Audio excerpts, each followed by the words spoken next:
गुरुर्ब्रह्मा गुरुर्विष्णु गुरुर्देव महेश्वरः गुरुरेव परं ब्रह्म तस्मै श्री गुरवे नमः। न गुरोरधिकं तत्त्वं न गुरोरधिकं तपः तत्त्वज्ञानात् परं नास्ति तस्मै श्री गुरवे नमः। শ্রী গুরুকে নমন, তাকে প্রণাম। একাধারে তিনি ব্রহ্মা বিষ্ণু মহেশ্বর, তিনি হলেন পরব্রহ্ম পরমাত্মা। সেই গুরুদেবকে প্রণাম। গুরুর থেকে অধিক তত্ত্ব বা সত্য আর কিছু নেই। গুরুর থেকে অধিক তপ অর্থাৎ গুরুর বাক্য মনন ধ্যান, তার উপদেশ অনুযায়ী সাধন, তার থেকে অধিক তপ আর কিছু নেই। গুরুর আত্মজ্ঞান তত্ত্বজ্ঞানের থেকে অধিক আর কিছু নেই। শ্রী গুরুদেবকে প্রণাম।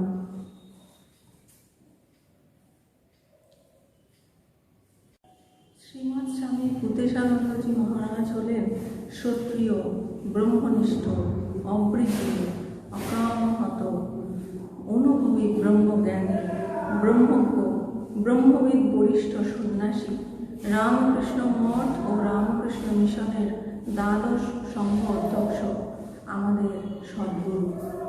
শ্রী অর্থাৎ যেখানে স্মৃতি, মেধা, ধৃতি, সমা, এই সমস্ত ঐশ্বর্য দৈবিক গুণ যেখানে বর্তমান, শ্রীযুক্ত অর্থাৎ লক্ষ্মী রূপ গুণ যেখানে আছে, ঐশ্বর্য যেখানে বিদ্যমান, সেই হল শ্রীযুক্ত। শ্রীমৎ মায়েদের ক্ষেত্রে যেমন শ্রীমতী, পুরুষদের ক্ষেত্রে সেরকম বলা হয় শ্রীমৎ। শ্রীমৎ স্বামী, স্বামী অর্থাৎ প্রভু। তিনি কার প্রভু? আমাদের যে পঞ্চ ইন্দ্রিয়, পঞ্চ জ্ঞানেন্দ্রিয়, পঞ্চ কর্মেন্দ্রিয়, মন, এই ইন্দ্রিয়গুলি রয়েছে, তিনি তার প্রভু। অর্থাৎ ইন্দ্রিয়গুলি তার আজ্ঞাবহ সেবক হিসেবে কাজ করে। তিনি কোনো ইন্দ্রিয়ের সংস্কারের বশ নন। ইন্দ্রিয়গুলি তার আজ্ঞাবহ সেবক, তাই তিনি স্বামী। ভূতেশানন্দ, ভূত ঈশ আনন্দ। ভূত অর্থাৎ প্রাণীবর্গ, বিশ্ব চরাচরের সমগ্র প্রাণীবর্গ। সেই ভূত ঈশ, ঈশ অর্থাৎ ঈশ্বর, অন্তর্যামী, সাক্ষী। সমগ্র ভূত বর্গের যিনি ঈশ্বর এবং তাতেই যার আনন্দ, তিনি হলেন ভূতেশানন্দ। সর্বভূতস্থিতং ইয়ো মাং ভজতে কর্তমাস্থিতঃ সর্বথা বর্তমানোপি ন সয়োগী ময়ি বর্ততে। যে ব্যক্তি অভেদভাবে স্থিত হয়ে সর্বভূতের আত্মারূপে আমাকে অর্থাৎ সচ্চিদানন্দ ঘন পরব্রহ্ম পরমাত্মা বাসুদেবকে যিনি ভজনা করেন, তিনি হলেন ভূতেশানন্দ। তিনি ক্ষত্রিয় অর্থাৎ শ্রুতি বিষয়ে যার জ্ঞান আছে, শ্রুতি বিষয়ে যিনি অভিজ্ঞ, ক্ষত্রিয়। তিনি বেদান্তের অনুভবী জ্ঞানী বা আত্ম অনুভবী জ্ঞানী। ব্রহ্মনিষ্ঠ অর্থাৎ ব্রহ্মে যার নিষ্ঠা, ব্রহ্মকেন্দ্রিক যার জীবন, ব্রহ্মকে যিনি অনুভব করেছেন, ব্রহ্মেতেই যার নিষ্ঠা, তিনি হলেন ব্রহ্মনিষ্ঠ। অব্রিজীন অর্থাৎ শুদ্ধ, পবিত্র, নির্মল, নিষ্পাপ, নিষ্কলঙ্ক, তিনি হলেন অব্রিজীন। অকামহত, আত্মস্বরূপে স্থিত হয়ে যার সমস্ত কামনা পূর্ণ হয়ে গেছে, তাই তার কোনো কামনা নেই। তিনি অকাম, নিষ্কাম, পূর্ণকাম, আত্মকাম, অনুভবী ব্রহ্মজ্ঞানী। তিনি ব্রহ্মকে অনুভব করেছেন, তাই তিনি ব্রহ্ম অনুভবী, ব্রহ্মজ্ঞানী। ব্রহ্মকে তিনি জেনেছেন, তাই তিনি ব্রহ্মজ্ঞ। ঠাকুরের কথায় বোধে বোধ, তিনি বোধে বোধ করেছেন, তাই তিনি ব্রহ্মজ্ঞ। ব্রহ্মবিদ বরিষ্ঠ সন্ন্যাসী। ব্রহ্মবিদ 4 প্রকার: ব্রহ্মবিদ, ব্রহ্মবিদ বড়, ব্রহ্মবিদ বরিয়ান, ব্রহ্মবিদ বরিষ্ঠ। ব্রহ্মবিদদের মধ্যে যিনি প্রাচীন, পুরাতন, উত্তম, শ্রেষ্ঠ, বরিষ্ঠ, সিনিয়র, তিনি হলেন ব্রহ্মবিদ বরিষ্ঠ। যেমন বলা হয় ওল্ড ইজ গোল্ড। ব্রহ্মবিদদের মধ্যে যিনি শ্রেষ্ঠ, তিনি হলেন ব্রহ্মবিদ বরিষ্ঠ। আমাদের তিনি সদ্গুরু। তিনি সৎস্বরূপ ব্রহ্মে সর্বদাই প্রতিষ্ঠিত, তাই তিনি সদ্গুরু। সৎ অর্থাৎ তিনি প্রকৃত গুরু, রিয়েল গুরু, তাই তিনি আমাদের সদ্গুরু। আবার আরেকভাবে বললে সৎস্বরূপ ব্রহ্মে তিনি প্রতিষ্ঠিত, তাই তিনি সদ্গুরু। শ্রীরামকৃষ্ণদেব বলেছেন, গুরুকে ঈশ্বর বুদ্ধি করতে হয়।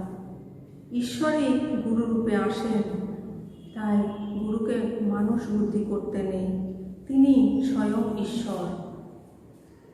শ্রীমৎ স্বামী ভূতেশানন্দজি মহারাজের কথাতেও এটি প্রমাণ পাওয়া যায়। একবার এক ভক্ত জিজ্ঞাসা করছেন যে ঠাকুরমা স্বামীজির পাশে কি গুরুদেবের ছবি রাখা যাবে? তিনি তো এখনো সশরীরে আছেন, অনেকে বলছে শরীরে থাকলে তখন পাশে রাখা উচিত না। এই কথার উত্তরে মহারাজ বলছেন, হ্যাঁ রাখবে, অবশ্যই রাখবে, গুরুকে মাথায় করে রাখবে। যদি অন্য ছবি নাও থাকে, গুরুর ছবি থাকবে। সুতরাং তিনি হলেন স্বয়ং ঈশ্বর। তাই তার আকর্ষণী শক্তি অমোঘ। তার এত অসীম আকর্ষণী শক্তি যে শুধু যে সাধু ব্রহ্মচারী, তার শিষ্য শিষ্যা, ভক্তরাই অনুভব করেছেন তাই নন, যারাই তার সংস্পর্শে এসেছেন সকলেই অনুভব করেছেন তার গভীর ভালোবাসা। তিনি মায়ার দরজা অতিক্রম করেছেন, তাই তিনি বিজয় মহারাজ। তিনি সমস্ত ভক্ত হৃদয় জয় করেছেন, তাই তিনি বিজয় মহারাজ। তিনি আবাল বৃদ্ধ বনিতা সকলকে ভালোবেসে, সকলকে কৃপা করে তাদের হৃদয় জয় করেছেন, তাই তিনি বিজয় মহারাজ। তাই তো তাকে প্রণাম করতে গেলে আর ওখান থেকে আসতে ইচ্ছা হতো না। সকলেই চাইতেন তার সান্নিধ্য লাভ করতে। ভক্তরা সকলে কেউ বা জানালায়, কেউ বা দরজায় দাঁড়িয়ে তার সান্নিধ্য লাভ করতে চাইত। প্রণামের পরেই তার স্বভাবসিদ্ধ আহ্বান, কারোর কোনো প্রশ্ন থাকলে চলে এসো, তার অমোঘ আহ্বানে চলে যেতাম তাকে প্রশ্ন করতে। একদিন জিজ্ঞাসা করেছিলাম, সাধুদের মহারাজ কেন বলা হয়? তিনি তার উত্তরে বলেছিলেন, সম্মানের জন্য। ছোটবেলা থেকেই দীক্ষা নেওয়ার ইচ্ছা ছিল, কিন্তু মনে হতো উপযুক্ত গুরু যদি পাই তাহলেই দীক্ষা নেব। আজকালকার দিনে কি আর উপযুক্ত গুরু পাওয়া যাবে? উপযুক্ত গুরুও পাওয়া যাবে না, আমার দীক্ষাও হবে না, এইরকম একটা ধারণা ছিল। স্টুডেন্ট লাইফে রামকৃষ্ণ মিশন গোলপাড় ইনস্টিটিউট অফ কালচারের যাতায়াত ছিল। সেখানে বুক স্টল থেকে অনেক বইও সংগ্রহ করতাম। বুক স্টলের ভদ্রলোক একদিন বললেন যে সামনের একটা দিনে শ্রীমৎ স্বামী রঙ্গনাথানন্দজি মহারাজ আসছেন দীক্ষা দেওয়ার জন্য। আমি যদি দীক্ষা নিতে চাই, দীক্ষা নিতে পারি। তখন যেন অতটা আগ্রহ হলো না। অনেক দিন পেরিয়ে গেছে ইতিমধ্যে। আমাদের পরিবারের কাউকে মঠ মিশন থেকে দীক্ষা নিতেও দেখিনি বা কারোর কাছে শুনিও নি। কারোর কাছ থেকে সেরকম কোনো অনুপ্রেরণাও পাইনি। আর গোলপানকে যে দীক্ষার কথা একবার বলেছিলেন সেটাও তখন স্মরণে ছিল না।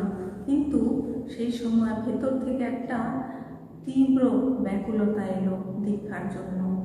আর অন্তরাত্মা বলে দিল, বেলুড় মঠে গেলে নিশ্চয়ই উপযুক্ত গুরু পাওয়া যাবে। যেমন ভাবনা তেমনই কাজ। মে মাসের দুপুরে প্রবল তাপ দাহকে উপেক্ষা করে রওনা দিলাম বেলুড় মঠে। তখন দুপুর, তাই গেট বন্ধ। সারদা পীঠে মায়ের কাছে বসে প্রার্থনা জানাতে লাগলাম। 4টে বাজতেই মনে হলো যে এবারে যেতে হবে। আর এই কথাটিও মনে হলো যে দীক্ষার ব্যাপারে কোনো সাধারণ ভক্তকে নয়, কোনো সাধুকেই জিজ্ঞাসা করতে হবে। 4টে বাজতেই মঠের দিকে রওনা দিলাম। গেট পেরিয়ে ওপারে যেতেই দেখি অন্য দিক থেকে একজন সাধু আসছেন।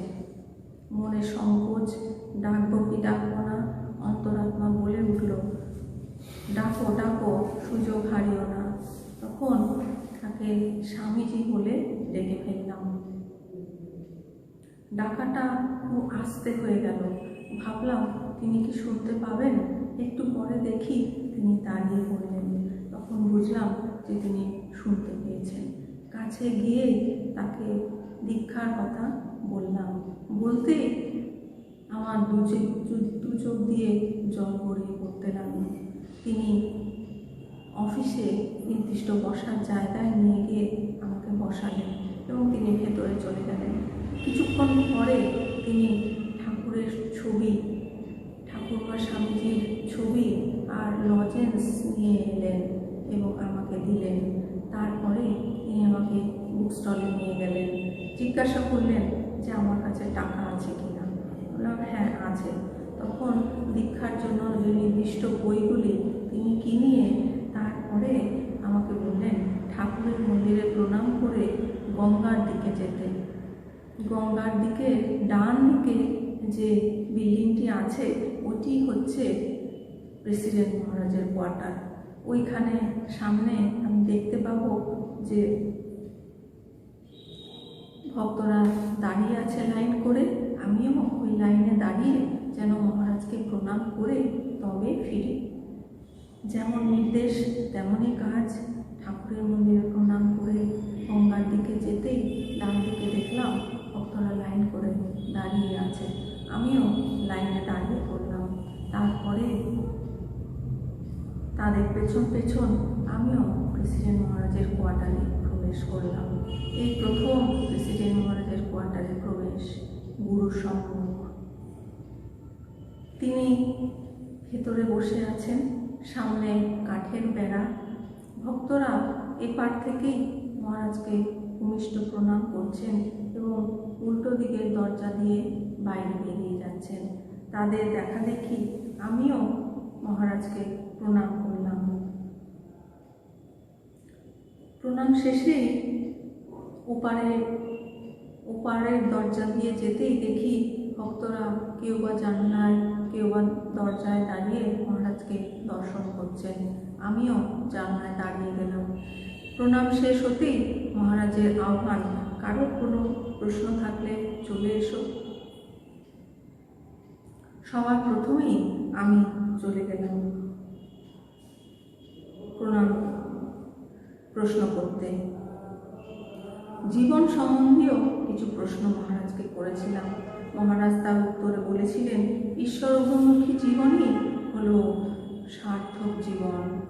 সেদিন থেকেই তিনি যেন আমার জীবনের মোড় ফিরিয়ে দিয়েছিলেন ঈশ্বরের দিকে।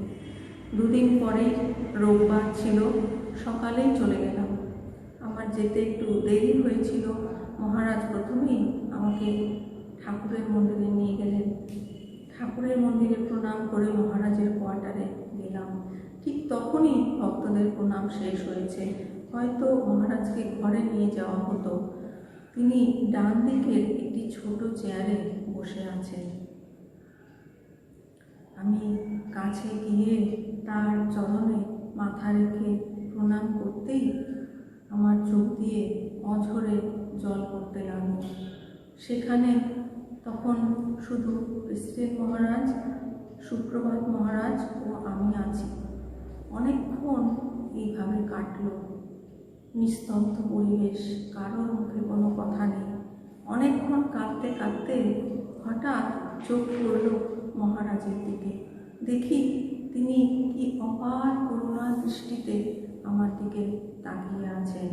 তার সেই করুণার দৃষ্টি দেখে, করুণাভরা দৃষ্টিতে আমার কান্না থেমে গেল। সুপ্রভাত মহারাজ বললেন পরে আবার আসতে। তখনও দীক্ষার দেরি আছে।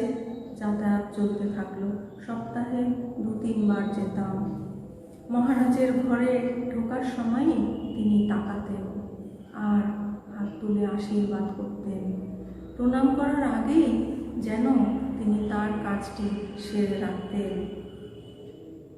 মহারাজ চীনে গিয়েছিলেন। 2-3 বার যাওয়ার পর থেকে মহারাজ চীনে গিয়েছিলেন।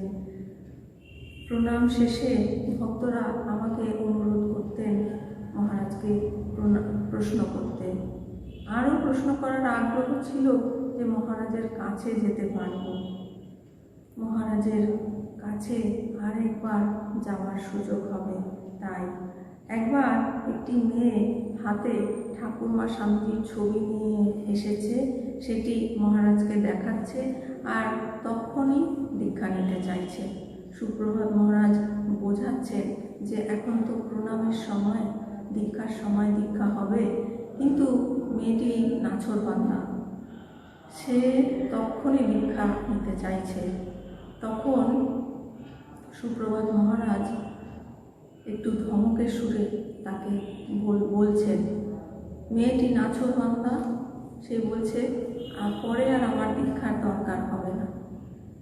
এই সব কিছুর মধ্যে যেন একটা অন্যরকম ভাব, সকলের মধ্যে একটা অন্যরকম ভাব। এসব কিছুর মধ্যে দেখি প্রেসিডেন্ট মহারাজ কি অপার করুণা দৃষ্টিতে মেয়েটির দিকে তাকিয়ে আছেন, যেন নীরব সান্ত্বনা দিচ্ছেন। অনেকবার সুপ্রভাত মহারাজ ও শিখরেশ মহারাজ আমাকে মহারাজের কাছে যাওয়ার সুযোগ করে দিয়েছেন। তাদের কাছে আমি চিরকৃতজ্ঞ। তখন দীক্ষা হতে 6 মাস সময় লাগত। 3 মাস পরেই আমাকে বলা হলো যে 21শে অগাস্ট আমার দীক্ষার দিন। গুরু কৃপায় আমার আগেই দীক্ষার দিন ধার্য হয়েছে। ট্যাক্সি করে বেলুড় মঠে ভোরবেলা চলে গেলাম। গঙ্গা স্নান করে মায়ের মন্দিরে প্রণাম করে গুরু এবং ইষ্টের জন্য নির্দিষ্ট ফুল, ফল, কাপড়, প্রণামী এইগুলো নিয়ে প্রেসিডেন্ট মহারাজের কাছে গেলাম। প্রেসিডেন্ট মহারাজের কোয়ার্টারে যেতেই অন্যান্য মহারাজরা সেগুলি গ্রহণ করলেন। তারপরে দীক্ষার নির্দিষ্ট ঘরে যেতে বললেন। দ্বিতীয় সারিতে আমার বসার জায়গা হলো। দীক্ষার্থীরা অধিকাংশই বয়স্ক, আমি আর 2-1 অল্প বয়স্ক। সেই ঘরে শুধু মহারাজ আছেন আর দীক্ষার্থীরা। ভাব গম্ভীর পরিবেশ। আমাদের দীক্ষা হলো। তারপর একে একে সকলে মহারাজের কাছে গেলেন। মহারাজ মন্ত্রটি বড় হরফে স্বর্ণ অক্ষরে লেখা সেটি দেখাতে লাগলেন আর 3 বার উচ্চারণ করতে বললেন এবং উচ্চারণ ঠিকমতো হচ্ছে কিনা তিনি সেটি পরীক্ষা করে নিলেন। তারপরে মহারাজের শ্রীচরণে প্রণাম করতে তিনি 2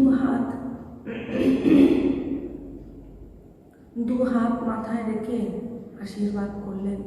তার এই আশীর্বাদই আমাদের কাছে চিরজীবনের আমাদের পাথেয়।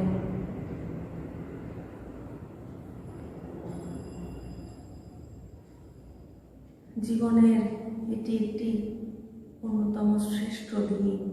খুব আনন্দ হলো, মনে হলো এতদিন তো কিছুই ভালো কাজ করতে পারিনি, এতদিনে একটা ভালো কাজ করার সুযোগ পেলাম, এখন সেই পথ দিয়ে চলা শুরু। সেদিন সন্ধ্যা থেকেই শুরু হলো জপযাত্রা, জপযজ্ঞ। একটি ছোট বই দেওয়া হলো, উপাসনা পদ্ধতি। তার পেছনে লেখা আছে, অপর কাহাকেও দেখাইও না। তাই কোনোদিন কাউকে দেখায়নি। প্রতি বছর দীক্ষার দিন সেই বইটি খুলে দেখে নিই যে গুরুর উপদিষ্ট বাক্য ঠিক মতো পালন হচ্ছে কিনা। বুক স্টল থেকে সেদিন ধর্ম প্রসঙ্গে ব্রহ্মানন্দ ও পরমার্থ প্রসঙ্গ এই দুটি বই সংগ্রহ করে ফেরা হলো।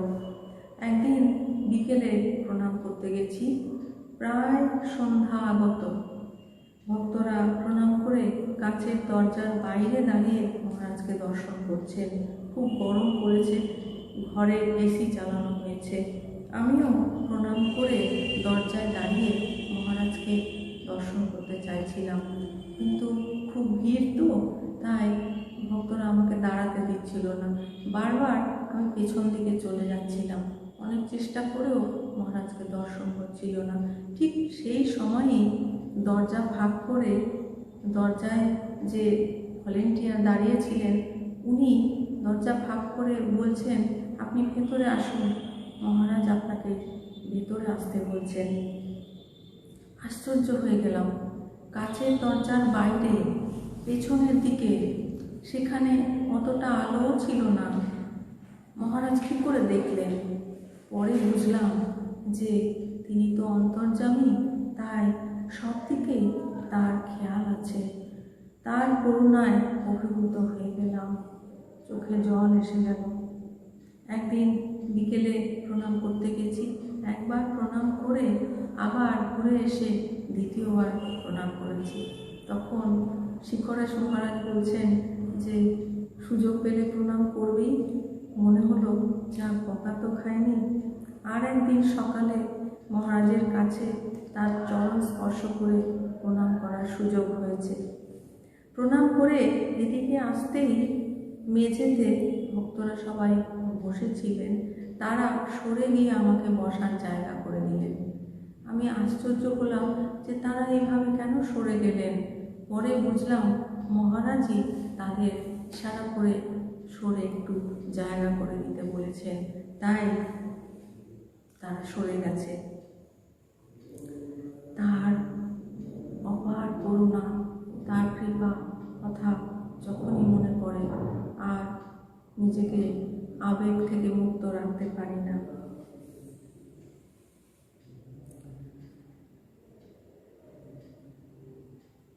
মহারাজকে প্রণাম করলেই তিনি মাথায় হাত রেখে আশীর্বাদ করতেন।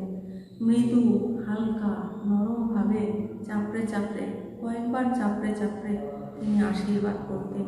তার সেই স্নেহ করা স্পর্শ এখনও অনুভব হয়। এখনও চোখ বুঝলেই যেন সেই স্পর্শ অনুভব করতে পারি। তার ভালোবাসা, তার করুণা অপার। গুরুদেবকে অনেকবার চিঠি লিখেছি, তিনি উত্তর দিয়েছেন। টাইপ করা ইংল্যান্ড লেটারে লেখা, নিচে তার সিগনেচার করা। একবার বলেছেন, আমার পূর্বাশ্রমের যে নাম, এই নাম যার, তার তো স্বাভাবিকভাবেই শুদ্ধ জীবনযাপন করার কথা, আধ্যাত্মিক জীবনযাপন করার কথা।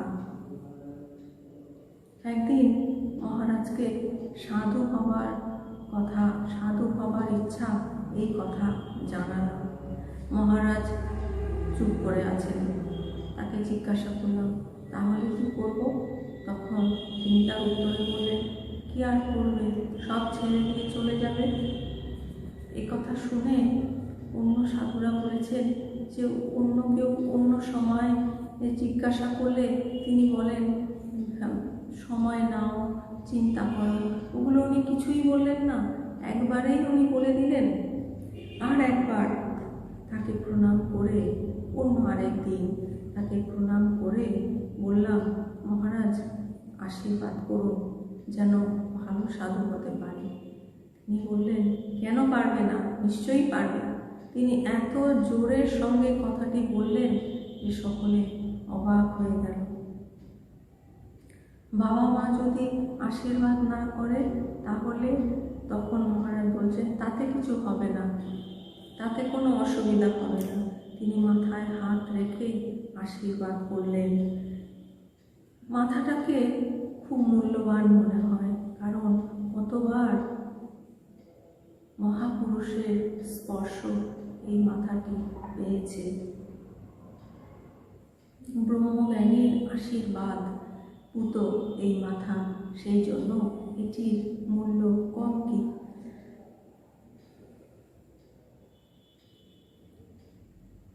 কৈলাস মানসরোবর যাত্রার কালে দিল্লি, গাজিয়াবাদ, আইটিবিপি এসব বিভিন্ন জায়গায় অনেক সম্বর্ধনা দেওয়া হয়। তখন ঠিক বোঝা গেল না কেন এত সম্বর্ধনা, কিন্তু যখন পথ চলা শুরু, নারায়ণ আশ্রম,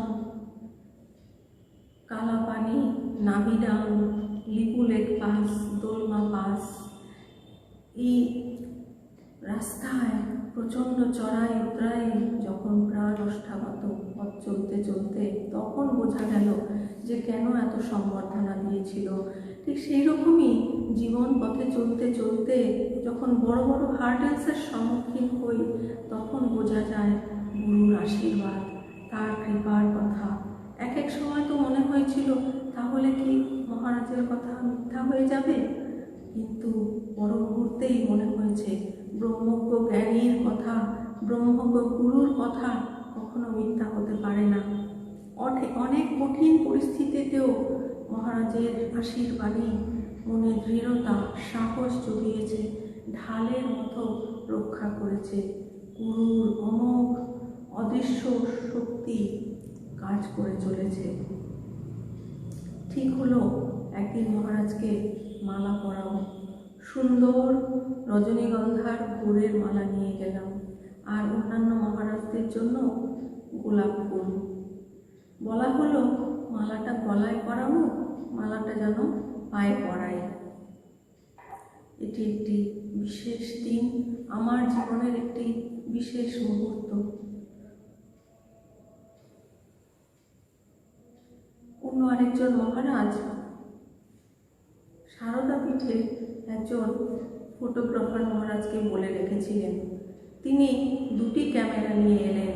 কোথায় একটি ক্যামেরাতে একটু ফিল্ম কম ছিল, তারপরে তিনি কয়েকটি ফটো তুললেন। গণেশ মহারাজের ওখানে বসেছিলাম, মহারাজকে প্রণাম করে তার পায়ে মালা পরালাম, প্রণাম করলাম। মহারাজ মাথায় হাত রেখে আশীর্বাদ করলেন, কয়েকটি ফটো তুললেন। তিনি বললেন ফটোজেনিক ফেস। তারপরে মহারাজ বলছেন ফটোগ্রাফার মহারাজের দিকে তাকাতে। তখন হাসি মুখে মহারাজের চরণ স্পর্শ করে ফটোগ্রাফার মহারাজের দিকে তাকালাম, আর মহারাজও হাসি মুখে যেন ফটো তোলার পোজ দিলেন। সেখানে তখন মহারাজ আছেন, তিনি যেন রাজা, আর আমি হলাম রাজকন্যা, আর অন্যান্য মহারাজরা যেন মন্ত্রী। হয়তো তিনি বুঝেছিলেন যে এগুলোই আমার জীবনের পাথেয়, তাই তিনি এত ব্যবস্থা করে দিয়েছেন। একদিন বেশ অনেকটা ফুল নিয়ে গেছি, সেটি ট্রেতে দিতে দেরি হচ্ছে, তাই সুপ্রভাত মহারাজ আমাকে চোখ বড় বড় করে একটু বকে দিলেন যে এরকম করবে না। তখন যেন মনটা একটু খারাপ হলো। পরে সে কথা যখন সুপ্রভাত মহারাজ গোলপার্কে ছিলেন ওনাকে বলাতে, তখন এখন তো আর মনে কষ্ট নেই। আমি বললাম না, সুপ্রভাত মহারাজের ব্যবহৃত একটি চামচও আমাকে দিয়েছিলেন। আর একজন মহারাজের ছবিতে তার নিচে মহারাজের নিজ হাতে লেখা তার নাম দিয়েছিলেন। পূজনীয় ভজনানন্দজি মহারাজ আমাকে জপমালা দিয়েছিলেন। সেই মালাটি ঠাকুরের মন্দিরে ঠাকুরের কাছে প্রথমে রাখা হয়, তারপরে মহারাজ তাতে জপ করে তারপরে আমাকে দেওয়া হয়। দিব্যেন্দুদা আমাদের গুরু ভাই, আমার থেকে অনেক বড় পিতৃতুল্য। তিনি যখন মহারাজ কাকুরকাছিতে ছিলেন সেই সময় মহারাজের সেবার জন্য তিনি দই নিয়ে যেতেন। প্রতিদিন দইটি দিয়েই তাকে তড়িঘড়ি করে চলে যেতে হতো অফিসে যাওয়ার জন্য। তাই পরে মহারাজকে তিনি অভিযোগ করে বলেছিলেন, আমি আপনাকে দর্শন না করেই আমাকে চলে যেতে হয়। তখন মহারাজ তার উত্তরে বলেছিলেন, তুমি দর্শন না করলেও নিদর্শনটি রেখে যাও। পরে যখন মহারাজ প্রেসিডেন্ট হয়ে বেলুড় মঠে চলে আসেন, দিব্যেন্দুদারও রিটায়ারমেন্ট হয়ে যায়। তিনি তখন বেলুড় মঠে মহারাজের কোয়ার্টারে স্বেচ্ছাসেবক হিসাবে যোগদান করেন। সেই সময় তিনি মহারাজের অনেক সান্নিধ্য পেয়েছেন। একদিন মহারাজ তাকে জিজ্ঞাসা করছেন, আচ্ছা দিব্যেন্দু, তোমার ফ্রিজ আছে? তখন দিব্যেন্দুদা বলছেন, হ্যাঁ মা, আছে। অনেকেই মহারাজকে মা বলে ডাকতেন, দিব্যেন্দুদাও মা বলে ডাকতেন। আর একদিন জিজ্ঞাসা করছেন, আচ্ছা দিব্যেন্দু, তোমার ব্যাংকে টাকা আছে? তখন বলছেন, হ্যাঁ মা, আছে। তার ইন্টারেস্টেই তো আমি তোমার কাছে আসতে পারি। তার স্ত্রী, তার নাম গীতা, তাকে মহারাজ আদর করে ডাকতেন আমার গীতা, আমার গীতা বলে। আশ্চর্যচকিত হয়ে দেখেছি, যাদের সংস্পর্শে আমি এসেছি, যাদের কাছ থেকে জীবনে কিছু সাহায্য পেয়েছি, জীবনে যাদের যোগদান আছে, তাদের অধিকাংশেরই মন্ত্র দীক্ষা, ব্রহ্মচর্য দীক্ষা এবং সন্ন্যাস দীক্ষা মহারাজেরই কাছে। যেন কোথায় গুরু শক্তি কাজ করে চলেছে। একদিন কিছু আই ড্রপ নিয়ে গেছি মহারাজকে দেবার জন্য। সেগুলি দেখে শিশুর মতো মহারাজ জিজ্ঞাসা করছেন, এগুলো দিয়ে কি হবে? তখন সেবক মহারাজ বলছেন, চোখে লাগাতে লাগে তো তাই। তখন আমি প্রবর্তক মহারাজকে একদিন জিজ্ঞাসা করলাম, আমরা কাকে সবচেয়ে বেশি ভালোবাসি? তার উত্তরে মহারাজ বললেন, নিজেকে। আর একদিন জুঁই ফুলের মালা নিয়ে গেছি। খুব ইচ্ছা মহারাজের পায়ে সেটি পরানো, কিন্তু যেতেই মহারাজ বললেন ট্রেতে মালাটি রাখতে। গুরুর নির্দেশ, তাই মালাটি ট্রেতেই রাখলাম। কিন্তু মনে যেন একটু কষ্ট থেকে গেল যে মহারাজের পায়ে মালাটি দিতে পারলাম না। ঠাকুরের সাধারণ উৎসব, খুব আনন্দ পরিবেশ। মহারাজকে গাড়ি করে নিয়ে যাওয়া হচ্ছে গেটের দিকে। পেছন পেছন অন্যান্য সাধু সন্ন্যাসীরাও আনন্দ করতে করতে যাচ্ছে। তার পেছন পেছন আমরাও চলেছি। সে কি আনন্দ! তারপরে আবার গাড়িটি ঘুরিয়ে প্রেসিডেন্ট মহারাজের কোয়ার্টারের দিকে আনা হলো। গাড়ি থেকে নেমেই মহারাজ বারান্দায় গিয়ে আমাদের দিকে মুখ ফিরে দুহাত তুলে প্রাণ ভরে তিনি আশীর্বাদ করতে লাগলেন। তার সেই আশীর্বাদের দৃশ্য এখনো হৃদয়ে চিরদিনের জন্য গাথা হয়ে রইল। এখনো যখন প্রেসিডেন্ট মহারাজের কোয়ার্টারের দিকে তাকায়, মানস চোখে সেই দৃশ্য ভেসে ওঠে। মহারাজের অকাতরে আশীর্বাদ বিলি, অকাতরে আশীর্বাদ প্রদান, সেই দৃশ্য এখনো দেখতে পাই। খুব ইচ্ছা ছিল 21শে অগাস্ট আমার দীক্ষার দিন মহারাজের কাছে যাব, কিন্তু তার আগেই মহারাজের শরীর অসুস্থ হয়ে গেল। তাকে কুঠারি মেডিকেল সেন্টারে ভর্তি করা হলো। সেখানে একদিন দেখতেও গিয়েছিলাম, কিন্তু তার শরীর অসুস্থ থাকায় দর্শন হয়নি। পরদিনই জানতে পারলাম যে মহারাজের শরীর চলে গেছে। যেন আকাশ ভেঙে পড়ল, স্তম্ভিত হয়ে গেলাম। আমরা বেশ কয়েকজন মিলে যাত্রা করলাম বেলুড় মঠে মহারাজকে দেখতে। পথে আমাদের সাথী সে ফুল কিনতে গেল। আমি বললাম আমার জন্য ফুল আনতে। তখন আমার কাছে পয়সা ছিল না, বললাম আমি পরে পয়সা দিয়ে দেব। সে কিছু পদ্ম ফুল আর 2টি জুঁই ফুলের মালা এনেছে। মাত্র 2টি জুঁই ফুলের মালা সে পেয়েছে, আর আশ্চর্যভাবে সেই মালা 2টি আমার হাতে দিল। এর আগে যে মহারাজকে জুঁই ফুলের মালা একদিন দিতে পারিনি সে কথা তখন স্মরণে ছিল না। যখন জুঁই ফুলের মালাটি আমার হাতে এলো তখন আমার সেই কথা মনে পড়ে গেল। আমরা বেলুড় মঠে এলাম। মহারাজের ভগবতী তনু শায়িত আছে, পায়ে মোজা নেই। সেই জুঁই ফুলের মালা মহারাজকে শেষ শ্রদ্ধার্ঘ্য হিসেবে অর্পণ করলাম। একটি রুমালও নিয়ে গিয়েছিলাম, মহারাজের চরণ স্পর্শ করে আনলাম। খুব খুব কষ্ট হচ্ছিল, মহারাজকে সেই আগের মতো আর দেখতে পাবো না। পর মুহূর্তেই মনে হয়েছে তার কথা, আমি যখন থাকবো না তখনও তোমরা এইভাবেই আসবে। আমার জায়গায় যিনি থাকবেন তাকেও আমার মতোই শ্রদ্ধা করবে, প্রণাম করবে।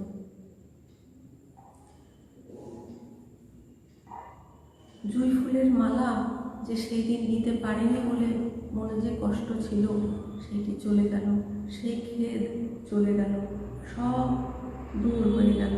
তার করুণার কথা বারবার মনে পড়ল, বারবার আবেগে আপ্লুত হলাম। পরদিন মহারাজের শরীর দাহ করা হবে, পুনরায় উপস্থিত হলাম বেলুড় মঠে। মহারাজের শরীর তখন কাঁঠাল তলায় রাখা আছে, সেখানে দর্শন করতে গেলাম। প্রণামান্তে একজন সাধু বললেন যেখানে মহারাজকে সমাধি দেওয়া হবে তার সামনেই মাতাজি এবং ব্রহ্মচারিণীদের বসার জায়গা করা হয়েছে, সোজা আমাকে উনি সেখানেই চলে যেতে বললেন। তখন মাথা ঠিক মতো কাজ না করলেও মহারাজের নির্দেশ অনুযায়ী আমি সেখানে সোজা চলে গেলাম। কিছু পরে মহারাজের ভগবতী তনু গঙ্গা স্নান করিয়ে নতুন গেরুয়া বস্ত্র পরিয়ে আনা হলো। মহারাজের দাহ কাজ শুরু হলো।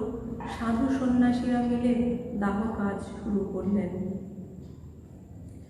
মঠ অফিসের নরেন মহারাজ গুরুত্বপূর্ণ ভূমিকা নিলেন। জীবনে এরকম অভিজ্ঞতা এই প্রথম। মহারাজের সেই গেরুয়া বস্ত্রের খানিকটা পোড়া অংশ উড়ে এসে পড়ল আমার সামনে। কে কি বলবে সংকোচ ঝেড়ে ফেলে সেই পোড়া গেরুয়া কাপড়ের অংশটি পদ্ম পাতায় সংগ্রহ করলাম। মহারাজের গেরুয়া কাপড়, তার ব্যবহৃত চশমাও তার কৃপায় পেয়েছি। তার আলতা মাখানো পায়ের ছাপ, তার পা মোছানো তোয়ালেও তার কৃপায় পেয়েছি। কিছু পরে সাধুরা চন্দন কাঠ ঘিতে ডুবিয়ে মহারাজকে অর্ঘ্য প্রদান করতে লাগলেন। আমরা এইভাবে মহারাজকে আহুতি, চন্দন কাঠ আর ঘি দিয়ে আহুতি দিতে লাগলেন। আমারও মন ব্যাকুল হয়ে উঠল মহারাজকে আহুতি দেওয়ার জন্য। একটু পরেই বালতিতে করে ঘি আর ট্রেতে করে চন্দন কাঠ আমাদের দিকে দিয়ে গেলেন আহুতি দেওয়ার জন্য। আমার মন ব্যাকুল হয়ে উঠল। কয়েকজন মাতাজি এবং ব্রহ্মচারিণী আহুতি দেওয়ার পরে আমিও একটি চন্দন কাঠ নিয়ে সেটি ঘিতে ডুবিয়ে মহারাজকে আহুতি দিলাম। আমার সমগ্র মন, প্রাণ, অন্তরাত্মা যেন পরিপূর্ণ হয়ে গেল। অনেকে চাইছিলেন না আমি আহুতি দিই, তার মধ্যে একজন বলে উঠলেন, তুমি কিন্তু দিও না। আর পাশে আরেকজন, তিনি দেখছেন আমার হাত ঘিয়ে ভেজা। পরে আশ্চর্য চকিত হয়ে মনে হয়েছে, তিনি যদি আগে বারণ করে ফেলতেন তাহলে হয়তো আমি আর দিতে পারতাম না। তাই গুরু শক্তি কি অমোঘ, তার কি অমোঘ কৃপা, তিনি আমার হাতে আকুতি গ্রহণ করবেন, তাই তিনি আগে ভাগেই সেটি গ্রহণ করেছেন। দাহ সম্পূর্ণ হতেই গঙ্গা জল উছলে এসে পড়ল সেই স্থানটিতে, আর সেই গঙ্গা জলের সঙ্গে দুটি পদ্ম ভেসে এলো, যেন মা গঙ্গার অর্ঘ্য। চিরদিনের জন্য এই দুর্লভ দৃশ্য মনের হৃদয়ে মণিকোঠায় চিরদিনের জন্য গাঁথা হয়ে রইল।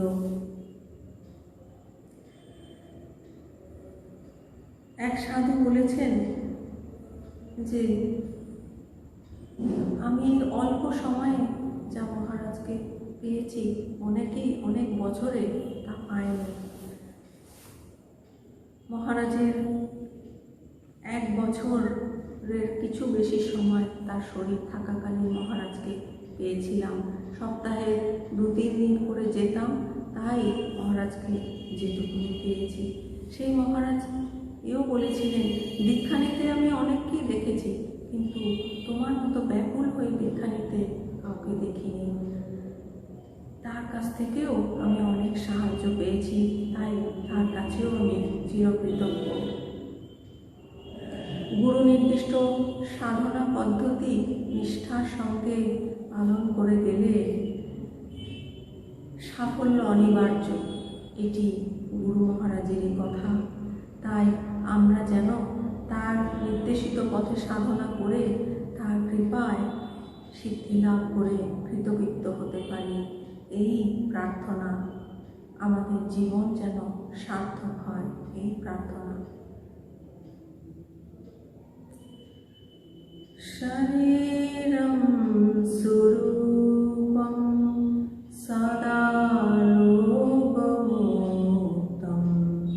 যশশ্চারুচিত্রম ধনম মেরুতুল্যম গুরুরং হৃপাদ্মে মনশ্চেন্ন লগ্নম ততঃ কিং ততঃ কিং ততঃ কিং ততঃ কিং কলত্রম ধনম পুত্র পৌত্রাদি সর্বম গৃহম বান্ধবা সর্বম